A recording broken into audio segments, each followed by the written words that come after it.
sahaj pranayam ပဲနောက်တစ်မျိုးလုံးတယ်ရုပ်စာက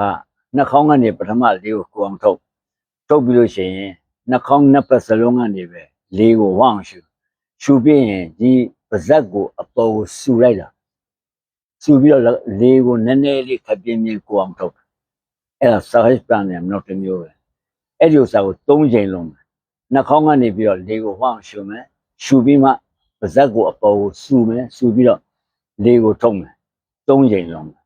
ကဒီဥစ္စာလေ10မိနစ်လောက်ကိုနေ့စဉ်ပုံမှန်လုပ်နိုင်အောင်ကြိုးစားနော်စလုပ်မယ်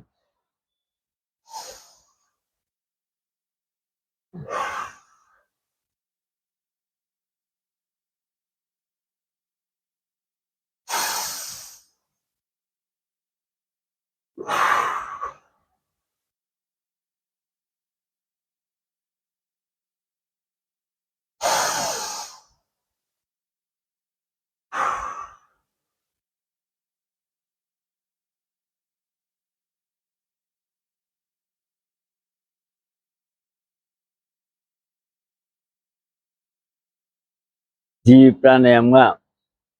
အစုံနဲ့နှလုံးကိုအားကောင်းစေတယ်ဒီတချင်းဆိုတဲ့လူတွေအတွက်အမတမအသုံးဝင်တဲ့ pranayam တစ်ခုဖြစ်တယ်ဒီ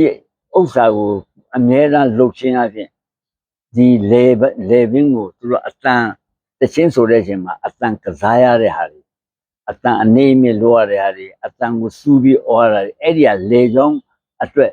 တအားအကျိုးပြုတဲ့ pranayam တစ်ခုဖြစ်တယ်ဒီဥစ္စာကတချင်းဆိုတဲ့လူတွေကိုအထူးအကျိုးပြုတယ်